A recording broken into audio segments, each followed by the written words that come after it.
All right, objectives and key results, OKRs. Some companies eat, sleep, and breathe OKRs.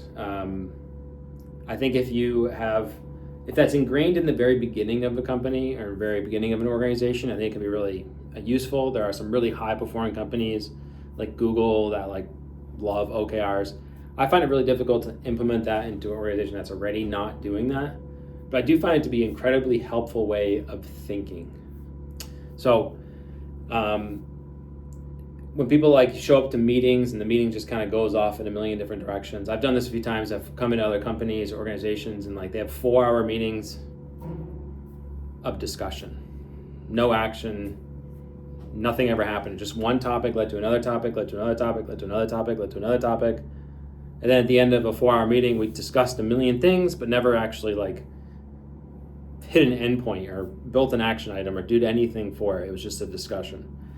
Objectives and key results can be an incredibly helpful way of structuring a meeting agenda.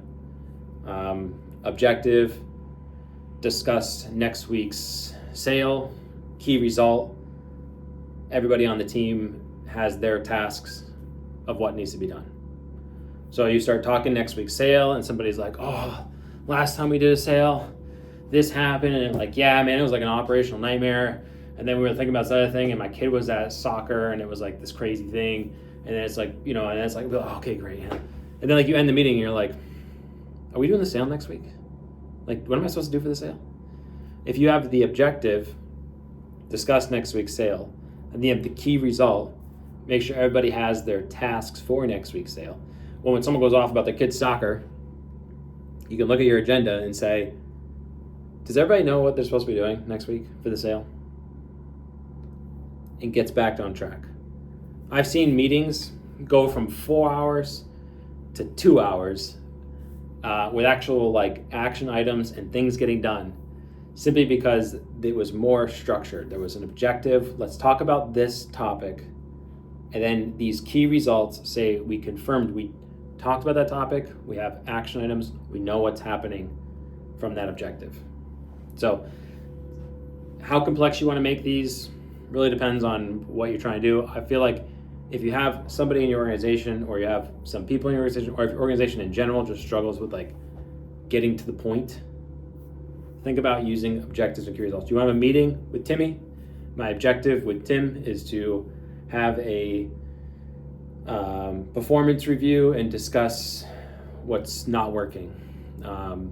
My key result is that Tim understands what I'm unhappy with. My key result 2 is that Tim understands the way to correct it. My key result 3 is that we have a follow-up date to discuss it. And so it just keeps us focused. So that way, when Tim starts telling me about how he's got these family issues and all these other issues, which I care about because I'm the leader, but I can get back to the focus of I understand that, man, but here's what we have to get done for the health of the organization. Doesn't mean I don't care about that, but it just helps me stay focused on what needs to happen.